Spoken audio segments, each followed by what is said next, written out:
ಅದೇನಾದ್ರೂ ಪರವಾಗಿಲ್ಲ, ಅಖಿಲ್ ಹಾರಿಕಾ ಬೇರೆ ಆಗೋಕ್ ಬಿಡೋದಿಲ್ಲ. ಏನಾದ್ರೂ ಒಂದ್ ಮಾಡಿ ಅವರು ಒಟ್ಟಿಗೆ ಇರೋ ತರ ಮಾಡ್ತೀನಿ. ಈ ಕುಟುಂಬ ಒಡೆದು ಹೋಗ್ತಾ ಇರೋ ತರ ನೋಡ್ತೀನಿ. ನನ್ನ ಆಸೆ ನಿಮ್ಮ ಆಶಯ ನೆರವೇರೋ ಹಾಗೆ ಮಾಡ್ತೀನಿ. ಹಾಗೆ ಯೋಚನೆ ಮಾಡಿ ನೋಡಿ, ಹಾಗೇನೇ ಯೋಚನೆ ಮಾಡಿ. ಆಗ್ಲೇ ನಮಗೆ ನಂಬಿಕೆ ಧೈರ್ಯ ಬರೋದು.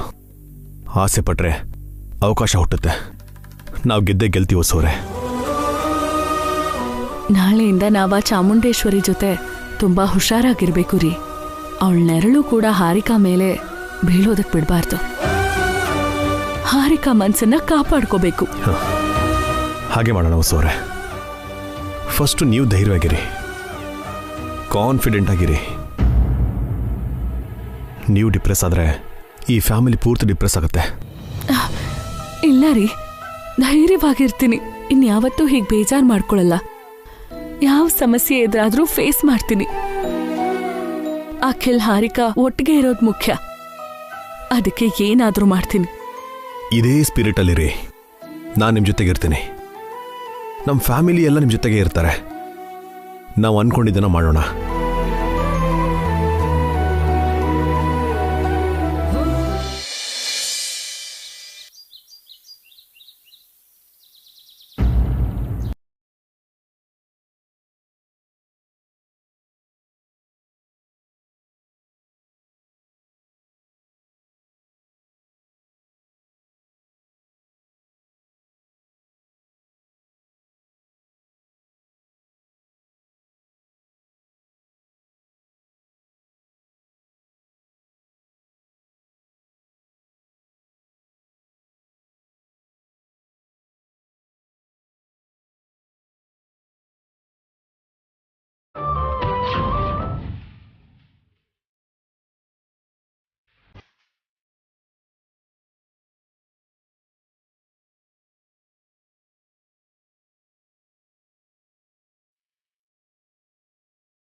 ಏನೇ ಮತ್ತೆ ಗೆಟಪ್ ಬದಲಾಯಿಸ್ಬಿಟ್ಟೆ? ಬದಲಾಗತ್ತೆ ಆಂಟಿ, ಇನ್ಮೇಲೆ ಎಲ್ಲ ಬದಲಾಗತ್ತೆ. ಗೆಟಪ್ ಸೆಟಪ್ ಎಲ್ಲ ಬದಲಾಯಿಸ್ತೀನಿ.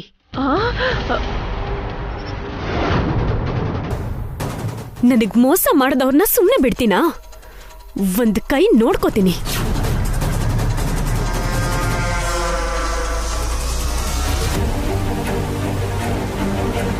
ಯಾಕೆ ಹಾರಿಕಾ ಹುಚ್ಚಂಗೆ ಆಡ್ತಿದ್ಯಾ? ಹೋಗಿ ನಂಗೆ ಟೀ ತಗೊಂಡ್ ಬಾ. ತಗೊಂಡ್ ಬರಲ್ಲ.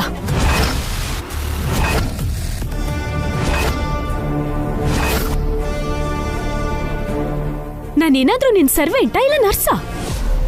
1 ತಿಂಗಳು ಆದ್ಮೇಲೆ ಮಾಜಿ ಆಗೋ ಹೆಂಡತಿ.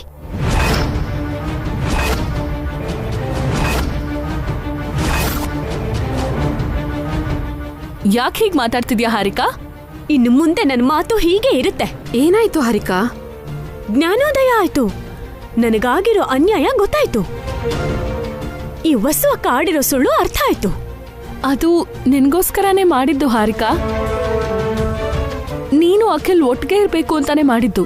ಆಸ್ತಿ ಬೇರೆ ಕಡೆ ಹೋಗ್ಬಾರ್ದು ಅನ್ನೋ ಸ್ವಾರ್ಥಕ್ಕೋಸ್ಕರ ಮಾಡಿದೆ ಅಂತ ನಿಜ ಹೇಳ್ಬೋದಲ್ವಾ? ನಮ್ಮ ಮತಿಗೆಗಂತ ಸ್ವಾರ್ಥ ಇಲ್ಲ. ಅದೇ ಇದ್ದಿದ್ರೆ ನೀನ್ ಈ ಮನೇಲಿ ಇರ್ತಾನೆ ಇರ್ಲಿಲ್ಲ. ಯಾವ ಸ್ವಾರ್ಥನೂ ಇಲ್ಲ ಅಂದ್ಮೇಲೆ ಜಡ್ಜ್ ಹತ್ರ ಯಾಕೋ ಸುಳ್ಳು ಹೇಳ್ಬೇಕಿತ್ತು? ನಿಮ್ಗೂ ವಸು ಮಾಡಿರೋ ಒಳ್ಳೇದು ಅರ್ಥ ಆಗ್ತಿಲ್ವ ಚಿಕ್ಕಮ್ಮ? ನಮ್ಗೆ ಚೆನ್ನಾಗ್ ಅರ್ಥ ಆಯ್ತು ಅಕ್ಕ. ಆದ್ರೂ ಅದೆಲ್ಲ ಹಳೆ ಡಿಸ್ಕಷನ್. ಫ್ರೆಶ್ ಮ್ಯಾಟರ್ ಏನಂದ್ರೆ ನನಗೆ ಬೀರು ಬೀಗದ ಕೈ ಬೇಕು.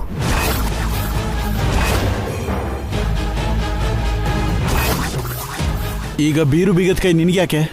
ನನಗೆ ಸ್ವಲ್ಪ ಖರ್ಚಿದೆ, ದುಡ್ಡು ಬೇಕು, ಹೊರಗೆ ಹೋಗ್ಬೇಕು. ನೀನು ಮನೇಲೇ ಇದ್ದು ಅಖಿಲ್ನ ನೋಡ್ಕೋ ಹಾರಿಕಾ. ಇವಳು ಮನೇಲಿರ್ಬೇಕು, ನೀವು ಮಾತ್ರ ಶಾಪಿಂಗ್ ಅಂತ ಫಂಕ್ಷನ್ ಅಂತ ಆಚೆ ಸುತ್ತಬೇಕು. ಮಧ್ಯದಲ್ಲಿ ನೀವು ಮಾತಾಡೋದು ಬೇಕಾಗಿಲ್ಲ ಚಿಕ್ಕಮ್ಮ. ಹಾರಿಕನ್ನ ಹಾಳು ಮಾಡ್ಬೇಡಿ ಚಿಕ್ಕಮ್ಮ. ನಾನಾ? ಆಂಟಿ ನನ್ನ ಒಳ್ಳೇದಕ್ಕೆ ಹೇಳ್ತಿದಾರಕ್ಕ. ಫಸ್ಟ್ ನೀವು ಬೀರು ಬೀಗದ ಕೈ ಕೊಡಿ, ನನಗ್ ಬೇಕಾಗಿರೋ ಅಷ್ಟು ದುಡ್ಡು ತಗೋತೀನಿ. ದುಡ್ಡು ಬೇಕಾದ್ರೆ ದುಡ್ಡು ಕೇಳೋ. ಬೀರು ಬೀಗದ ಕೈ ಯಾಕೆ ಕೇಳ್ತಿದ್ಯಾ? ಯಾಕೋ ಕೇಳ್ಬಾರ್ದು? ಹಾರಿಕಾ ಕೂಡ ಈ ಮನೆ ಸೊಸೆ ಅಲ್ವಾ? ಮನೆ ಉಸ್ತುವಾರಿ, ಬೀರು ಬೀಗದ ಕೈ ಎಲ್ಲ ಒಬ್ಬಳು ಸೊಸೆ ಹತ್ರ ಮಾತ್ರ ಇರ್ಬೇಕಾ? ಹಾರಿಕಾಗೂ ಈ ಆಸ್ತಿ ಮೇಲೆ ಹಕ್ಕಿದೆ. ಹಕ್ಕಿನ ಜೊತೆ ಜವಾಬ್ದಾರಿ ಕೂಡ ಇರುತ್ತೆ. ಹಾರಿಕಾಗ್ ಏನ್ ಜವಾಬ್ದಾರಿ ಇದೆ? ನಿಮ್ ಅತ್ತಿಗೆಯರಿಗೆ ಮಾತ್ರ ಏನ್ ಜವಾಬ್ದಾರಿ ಇದೆ? ನಿಮ್ ದೊಡ್ಡತ್ತಿಗೆ ಅಡ್ಗೆ ಮಾಡ್ತಾರೆ, ಚಿಕ್ಕತ್ತಿಗೆ ಮಕ್ಕಳನ್ನ ನೋಡ್ಕೋತಾರೆ. ಅದು ಒಂದ್ ಜವಾಬ್ದಾರಿನಾ?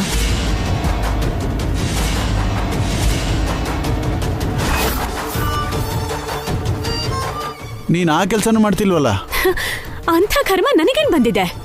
ಪಾವನಿ ಅಕ್ಕನ್ ಥರ ನಾನು ಅಡ್ಗೆ ಕೆಲಸ ಮಾಡೋಳು ಅಲ್ಲ, ವಸ್ತು ಅಕ್ಕನ್ ಥರ ನಾನು ಈ ಮನೆ ಕೆಲ್ಸದವಳು ಅಲ್ಲ. ಆಗೋದಕ್ಕೂ ಇಷ್ಟಪಡಲ್ಲ. ಹಾರಿಕಾ,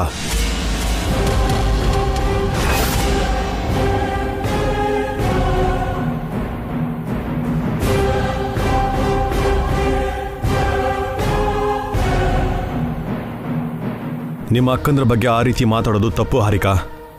ಮತ್ತೆ ಅವರು ನನ್ನ ಹತ್ರನೂ ಹಾಗೆ ನಡ್ಕೋಬೇಕಲ್ವಾ ಭಾವ? ಅವ್ರೇನಮ್ಮ ಮಾಡಿದ್ರು? ಬೀರು ಬೀಗದ ಕೈ ಕೊಡಿ ಅಂದ್ರೆ ಕೊಡ್ತಿಲ್ಲ ಭಾವ. ಅವಳಿಗೂ ಖರ್ಚಿರುತ್ತಲ್ವೇನೋ, ದುಡ್ಡು ಬೇಕಲ್ವಾ? ದುಡ್ಡು ಬೇಕಾದ್ರೆ ಕೇಳಬೇಕು, ಕೂಗಬಾರ್ದು. ಯಾರನ್ನ ಕೇಳ್ಬೇಕು ಭಾವ? ನಿಮ್ಮನ್ನ, ಭಾಸ್ಕರ್ ಭಾವನ್ನ, ಇಲ್ಲ ಪಾವನಿ ಅಕ್ಕನ್ನ, ವಸು ಅಕ್ಕನ್ನ? ನಿಮ್ ಹತ್ರ ಬೇಡ್ಕೊಂಡ್ ತಿನ್ನೋ ಅಗತ್ಯ ನನಗೇನಿದೆ?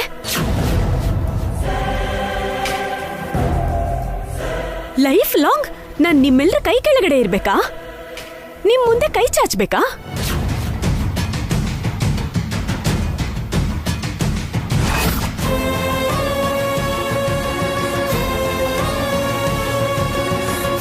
ಇನ್ನೆಷ್ಟು ದಿನ ನನಗೆ ಗುಲಾಮರ ಬದುಕು?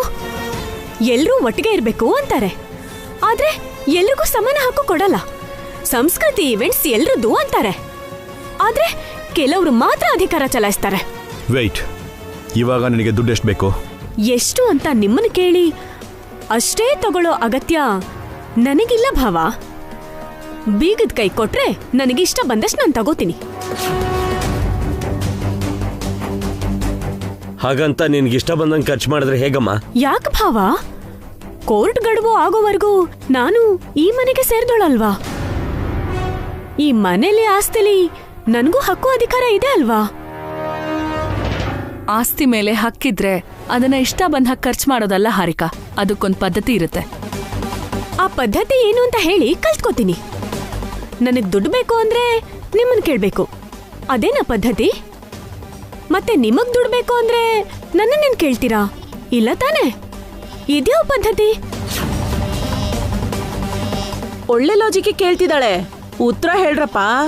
ವಸುಗೋ ಪಾವನಿಗೋ ದುಡ್ಡು ಬೇಕು ಅಂದ್ರೆ ಬೀರು ತೆಗೆದು ತಗೋತಾರೆ. ಅದೇ ಹಾರಿಕಾಗ್ ದುಡ್ಡು ಬೇಕಂದ್ರೆ ಅವಳು ಬಾಯ್ ಬಿಟ್ಟು ನಿಮ್ಮನ್ ಕೇಳ್ಬೇಕಾ? ಅವರು ದುಡ್ಡು ತಗೋಬೇಕಾದ್ರೆ ಇವಳನ್ ಕೇಳ್ತಾರಾ?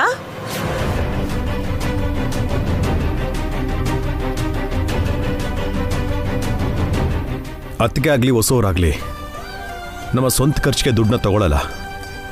ಈ ಮನೆ ಖರ್ಚಿಗೋಸ್ಕರ ಮಾತ್ರ ಅವ್ರು ತಗೊಳ್ತಾರೆ. ಅಂದ್ರೆ ನಾನ್ ಯಾವ್ದು ಖರ್ಚು ಮಾಡ್ತೀನೋ ಹೇಳ್ಬೇಕು ಅಂತಿದ್ದೀರಾ, ಅಷ್ಟೇ ತಾನೆ? ಮತ್ತೆ ನಿಮ್ ಖರ್ಚನ್ನ ನನ್ನ ಹತ್ರ ಯಾವಾಗಾದ್ರೂ ಹೇಳಿದ್ದೀರಾ? ಅವ್ರ ಹತ್ರ ಹೀಗ್ ಮಾತಾಡೋದು ಕರೆಕ್ಟ್ ಅಲ್ಲ ಹಾರಿಕಾ. ಚೆನ್ನಾಗಿದೆ. ನಿಮ್ ಹತ್ರ ಸರಿಯಾಗಿ ಮಾತಾಡ್ಬೇಕು ಅಂತ ಭಾವ ಅಂತಾರೆ, ಭಾವನ ಹತ್ರ ಕರೆಕ್ಟಾಗಿ ಮಾತಾಡೋ ಅಂತ ನೀವ್ ಹೇಳ್ತೀರಾ. ನಾನ್ ಹೇಗ್ ಮಾತಾಡ್ಬೇಕು ಅನ್ನೋದನ್ನ ನೀವುಗಳೇ ಡಿಸೈಡ್ ಮಾಡ್ತೀರಾ?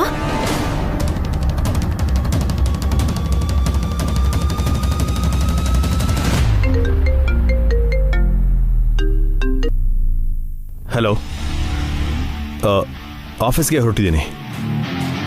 ಇನ್ನೊಂದು 15 ನಿಮಿಷದಲ್ಲಿ ಇರ್ತೀನಿ. ಓಕೆ.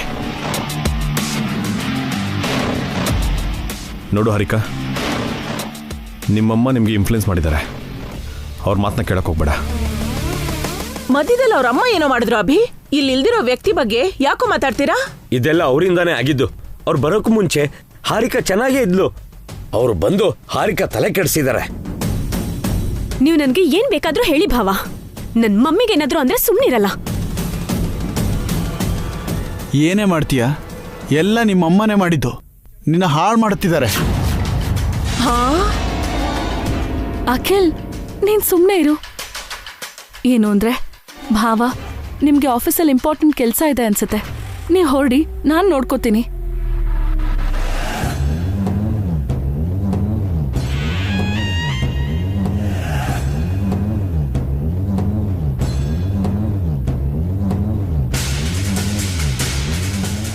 ಹಾರಿಕಾ, ಏನ್ ಮಾಡ್ತಿದ್ಯಾ ನೀನು? ದೊಡ್ಡವರು ಅನ್ನೋ ಗೌರವನೂ ಇಲ್ಲ ನಿನ್ಗೆ. ನಾನ್ ಹೇಗಿರ್ಬೇಕು ಅಂತ ನೀನ್ ಡಿಸೈಡ್ ಮಾಡೋ ಅಗತ್ಯ ಇಲ್ಲ. ನೀನ್ ಹೇಗೆ ಈ ಮನೆ ಸೊಸೆನೋ ಹಾಗೆ ನಾನು ಈ ಮನೆ ಸೊಸೆ. ನಿನ್ನ ಯಾವತ್ತೂ ನಾವು ಓರ್ಗಿತಿ ತರ ನೋಡಿಲ್ಲ ಹಾರಿಕಾ, ನಮ್ ತಂಗಿ ತರ ನೋಡಿದೀವಿ. ಅದೊಂದ್ ಮಾತ್ ಹೇಳಿ ಹಾರಿಕನ್ನ ತುಳಿಬೇಡ್ರೆ. ಮಧ್ಯದಲ್ಲಿ ನೀನ್ ಮಾತಾಡ್ಬೇಡ. ಅವ್ರ ಅಮ್ಮನ್ ತರ ನೀನ್ ತಯಾರಾಗ್ತಿದ್ಯಾ. ಎಲ್ಲರೂ ನಿಮ್ ತರ ಇರಲ್ಲ ಅಖಿಲ್. ಆಂಟಿ ನನಗ್ ಸಪೋರ್ಟ್ ಮಾಡ್ತಿದ್ರೆ ನಿನಗೆ ಕೋಪ? ನಿನ್ ನಿಜವಾದ ಸಪೋರ್ಟ್ ನಾವು ಹಾರಿಕಾ. ನೀನು ನನಗೇನ್ ಸಪೋರ್ಟ್ ಮಾಡ್ತೀಯಾ? ನಿನ್ನ ರೇಂಜ್ ಏನು, ನನ್ನ ರೇಂಜ್ ಏನು?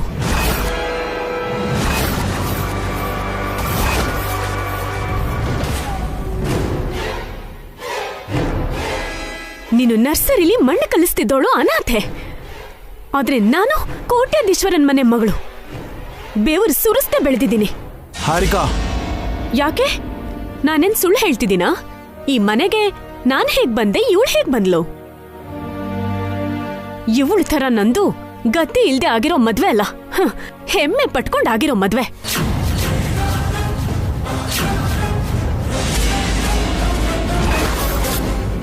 ಇವಳು ಮೊದಲನೇ ಗಂಡ ಸತ್ತೋದ ಅಂತ ನಿಮ್ಮಣ್ಣ ಎರಡನೇ ಮದ್ವೆ ಮಾಡ್ಕೊಂಡ್ ಬಂದ್ರು.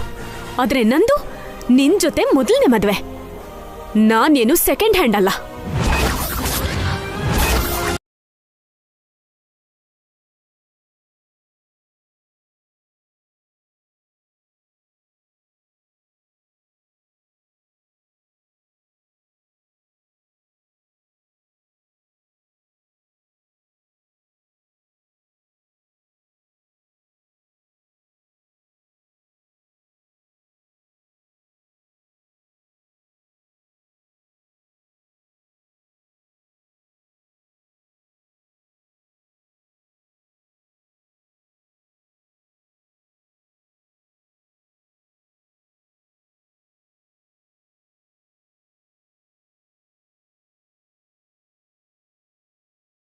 ಮದ್ವೆ ಮಾಡ್ಕೊಂಡಿದ್ದಾನೆ.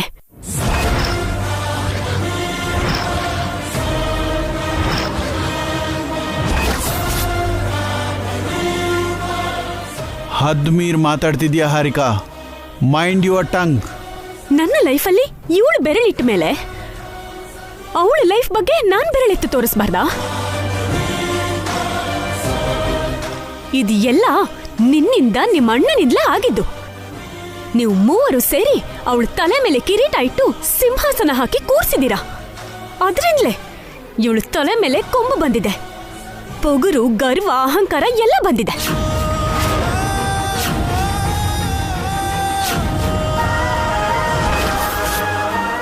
ನಿಮ್ಮ ದೊಡ್ಡಣ್ಣಂಗೆ ಬ್ರೈನ್ ಇಲ್ಲ. ಯಾವ ಕೆಲ್ಸಕ್ಕೂ ಬದ್ದೇ ಇರೋ ಅಸಮರ್ಥ. ಯಾವ ಕೆಲ್ಸನೂ ಗೊತ್ತಿಲ್ದೇ ಇರೋ ದಡ್ಡ.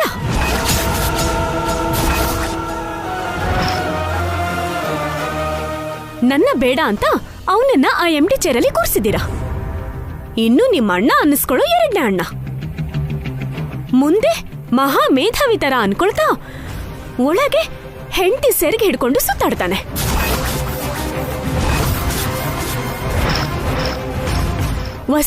ವಸೋವ್ರೆ ಅಂತ ಯಾವಾಗ್ಲೂ ಇವಳ ಹಿಂದೆನೆ ಸುತ್ತಾಡ್ತಿರ್ತಾನೆ. ಇನ್ನು ನೀನು ಅವ್ರಿಗಿಂತಲೂ ವೇಸ್ಟ್. ಅದಕ್ಕೆ ಸರಿಯಾಗಿ ಈಗ ನಿನ್ 2 ಕಾಲು ಹೋಗಿ ವಿಕಲಾಂಗ ಆಗಿದ್ಯಾ. ಇನ್ನು ನಿನ್ ಜೀವನ ಪೂರ್ತಿ ವೀಲ್ ಚೇರೇ ಗತಿ.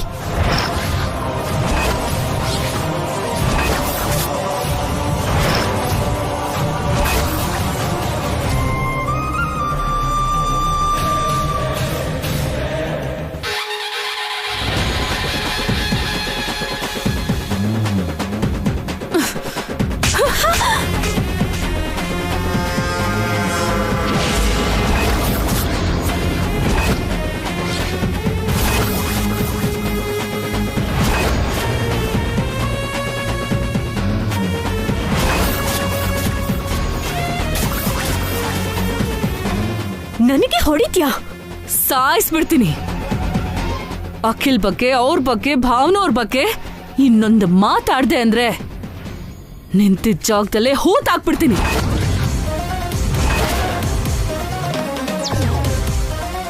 ಬಾಯಿದೆ ಅಂತ ನಿನಗಿಷ್ಟ ಬಂದಂಗ್ ಬೊಗಳ್ತಿದ್ಯಾ?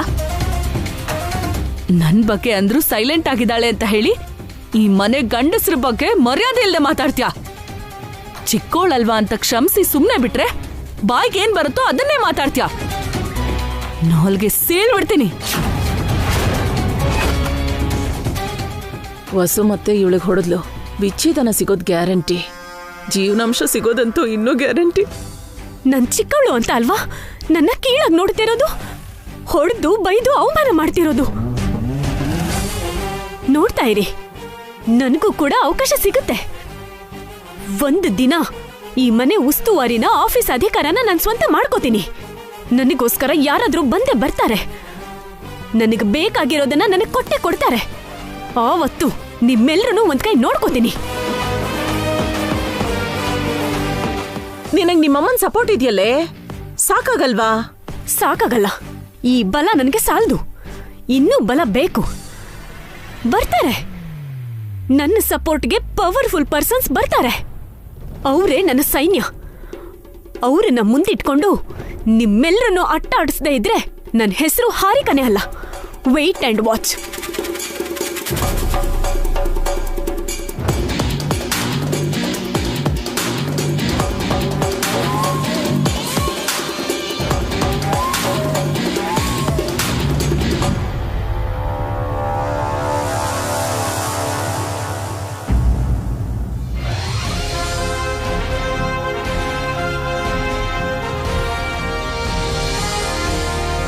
Very good morning.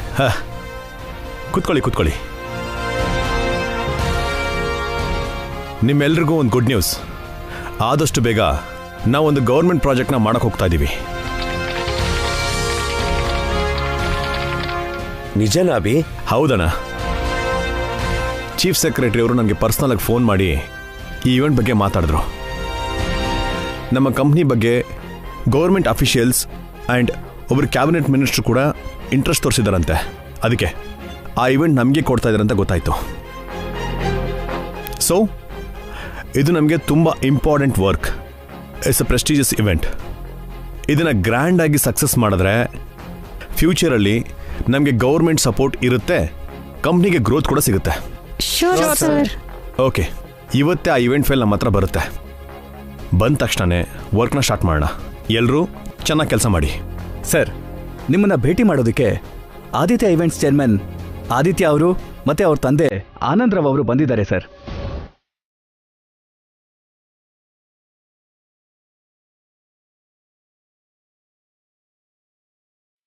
ಬರೋದು ಕೇಳಿ. ಆಯ್ತು sir. Okay, get back to work.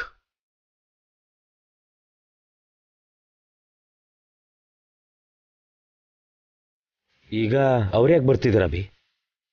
ಅವ್ರನ್ನೇ ಕೇಳೋಣ.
Hello mister Aditya, welcome. Hi Anand ಅವರೇ. ಹಾಯ್. ಕೂತ್ಕೊಳ್ಳಿ.